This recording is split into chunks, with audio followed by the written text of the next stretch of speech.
bagian dari supervisi dan monitoring ya, memastikan proses di kabupaten itu tentunya harus berjalan ya, karena kita dibatasi oleh waktu dan seterusnya.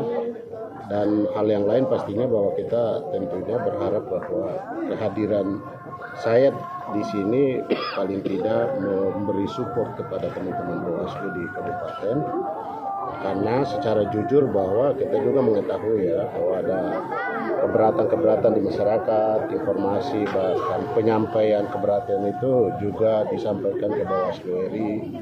Nah ini kan satu sisi bahwa kita merespon itu untuk bagaimana kita bisa datang, melihat, menyaksikan, memastikan bahwa apakah kemudian yang tuntutan masyarakat itu betul atau tidak. Jika betul maka saya kira itu prosesnya harus dilakukan sesuai dengan perintah regulasi yang ada.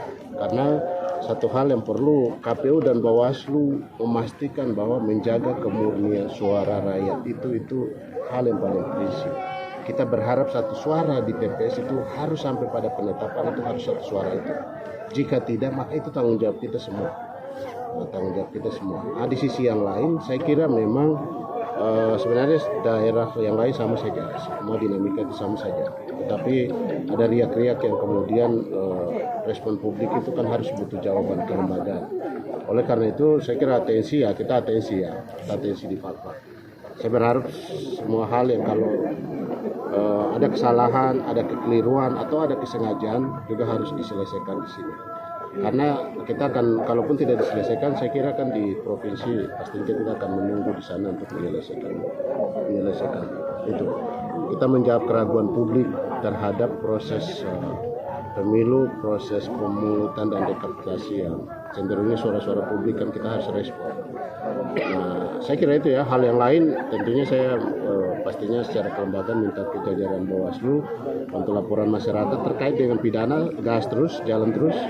Tidak boleh ada ini, kalau itu terbukti gas. Karena saya kira itu kita harus memberi pelajaran ya kepada siapapun masyarakat bahwa setelah ini kita menghadapi pilkada. Kalau ini kita tidak lakukan baik, saya kira pilkada juga kemudian publik akan percuma saja lapor Bawaslu atau percuma saja kita datang ke TPS tetapi nanti hasilnya, nah itu kan keraguan publik itu yang kita harus jawab. Mungkin saya kira itu ya menjadi atensi. Maka kita tunggu nih distrik yang menjadi atensi nih. Itu sudah 12 laporan dan 3 untuk Kokas, 2 RI, 1 kabupaten. Dan tentu bahwa proses dalam menangani laporan itu sesuai dengan Perda Bawaslu 7 tahun 2022 kita tetap melaksanakan. Dan sampai hari ini sudah ada beberapa yang telah masuk dalam setelah diregistrasi syarat poin materinya terpenuhi, kemudian pembahasan pertama, selanjutnya masuk kepada klarifikasi terhadap para saksi yang telah berlangsung. Nah, setelah itu akan dilanjutkan lagi dengan pembahasan tahap 2 dan kemudian kita akan laksanakan sesuai dengan peraturan yang ada. Tentu bahwa persoalan ini sudah masuk di dalam ini sehingga Bawaslu dalam hal ini Bawaslu, Kejaksaan dan Kepolisian bersama-sama dengan